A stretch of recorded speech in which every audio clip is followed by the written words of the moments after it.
So my name is Tim Christensen. I'm the director of the UNEP Copenhagen Climate Center. I'm really happy to welcome you to this training workshop on climate finance. In both UNEP and the UNEP Copenhagen Climate Center, we're very glad to work with many of you in what we call the NDC Action Project, funded by the German ICI program.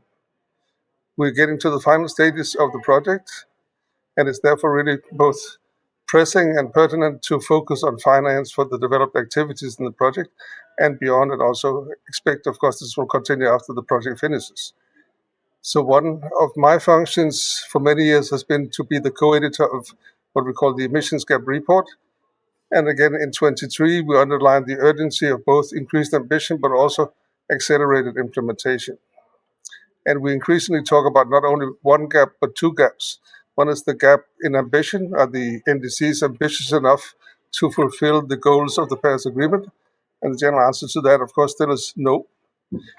But what we increasingly see is also an implementation gap, that in terms of our countries actually doing what they have pledged to do. And so far we see an increasing implementation gap also. So while many countries are starting to gear up for the submission and preparation of the new NDCs for 25, the focus here and in general should really be on accelerated implementation of what we already promised to do. So finance institutions, both the international ones and the domestic ones, are still relatively low on the learning curve in terms of seeing the potential in climate investments. And for many, for instance, renewable energy is still new and by definition therefore more risky than what they know as more traditional options in the power sector. It's therefore really important to have solid financing proposals and also to engage the institutions that you want to work with early in the process so you don't end up with a sort of package of a project that really is not fit for purpose. So here at the center, we worked a lot with international institutions like the GEF and the GCF, supporting national proposals to try to get financing for them. But beyond the traditional ones, we also explore innovative solutions, we call it, in areas where it's more difficult normally to attract finance. Just two examples. One is where we worked with a number of cities, where the large ones can do their own thing and have the capacity and expertise. Many smaller and medium-sized cities do not have this. And therefore, we've been trying to work with them because many activities, many projects are similar.